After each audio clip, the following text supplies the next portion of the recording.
For our rewrite, we set our scene in a chef's kitchen in present-day Italy. We chose Scene 1 in Act 3, due to the amount of characters the scene has, and also because we were able to double cast perfectly. We also felt that we were able to act out the scene the best, and the events were the most diverse and suitable to be a rewrite. The scene is filled with drama and action, and that makes our rewrite a wild ride from start to finish, which keeps the viewers on the edge of their seats the entire time. We changed the original scene to be based around food, which includes the characters' locations and language.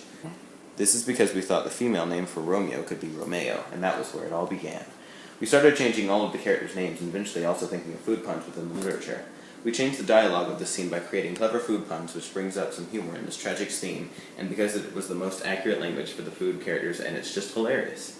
The characters were changed to food items based on their names, and this is because the actual food enhances the effect of our change to the original scene.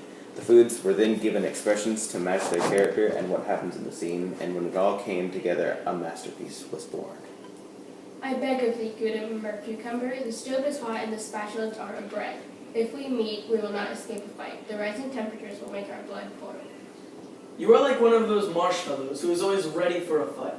Am I like such marshmallow? You're as hot as a pepper jack right now, and you're very likely to get mad and start a fight. How so? You've always been so quick to pick a fight. If I fought as many people as you have, I would be as cheap as ramen noodles. A food so cheap? Oh, so cheap.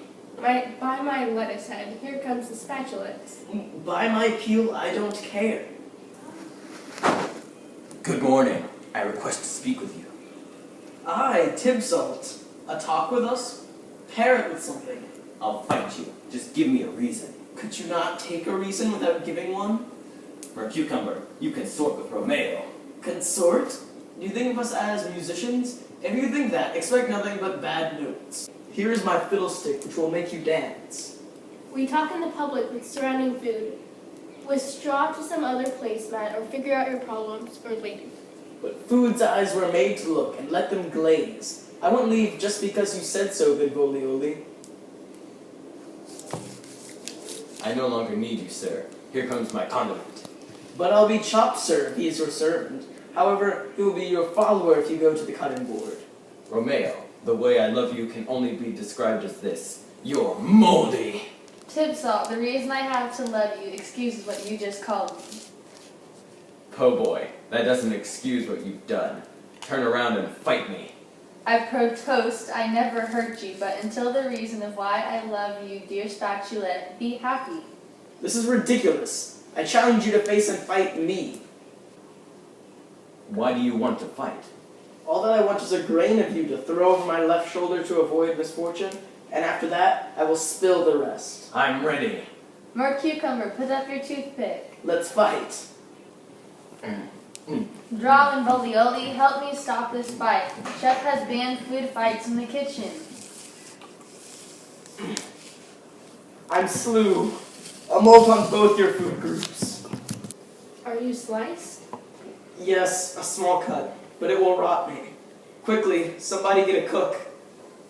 Have porridge, my friend. That cut can't be too bad.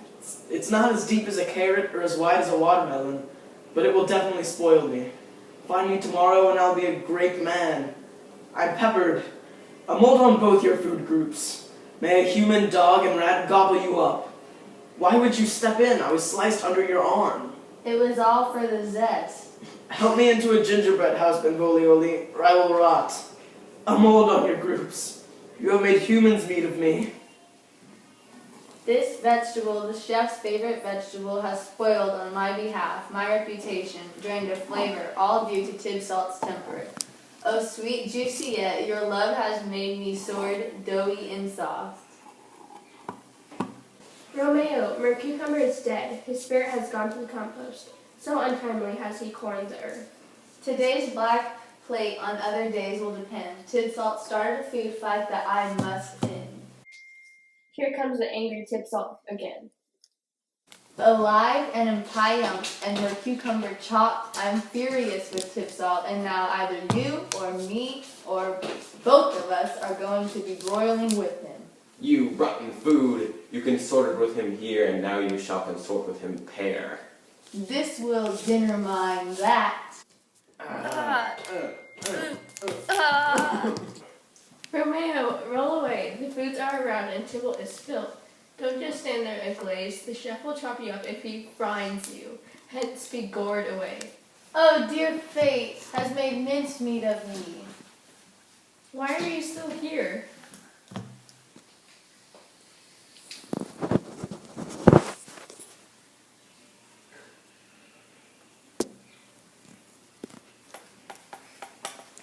Which way did Mercucumber's murderer run? Tipsalt, that murderer, where did he go?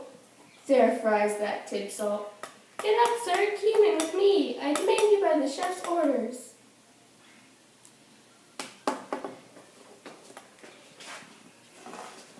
Benvolio, who started this food fight? Tipsalt, who's here seared by Romeo. Tipsalt is now dead due to Romeo, even though Romeo spoke kindly to him and tried to end the trivial food fight that was provoked on by the displeasure with other food groups. Nothing could shake Tipsalt's anger for him, especially the surrounding foods just telling him to stop. Tipsalt continued fighting and stabbed Mercucumber, who ran between them and pushed down their swords. When the envious thrust from Tipsalt took the life of dear Mercucumber, Tipsalt fled and Romeo ran for him. Romeo's newly thought of revenge ended in Tipsalt in the trash can, and Romeo running to a new kitchen counter. But Folioli is lying because he is a part of the Montecheer food group. Though 20 foods fought this battle, only one was hit in the trash can. You must bring justice, Chef. Romeo slew Tipsalt, therefore he must pay with his life. So, Tipsalt killed Mercucumber, and Romeo killed Tipsalt. Who should be the one to pay the price for these murders? Well, it isn't Romeo's fault. All he did was avenge Mercucumber, which would have been done by the law anyway. And for that, I declare he is banished from this kitchen. My favorite seasoning now lies dead, and for that reason, I give you a punishment so great you will regret he is. No amount of begging or crying will make me change my mind. Romeo must leave immediately, or else he will be put to death. The end. Yeah.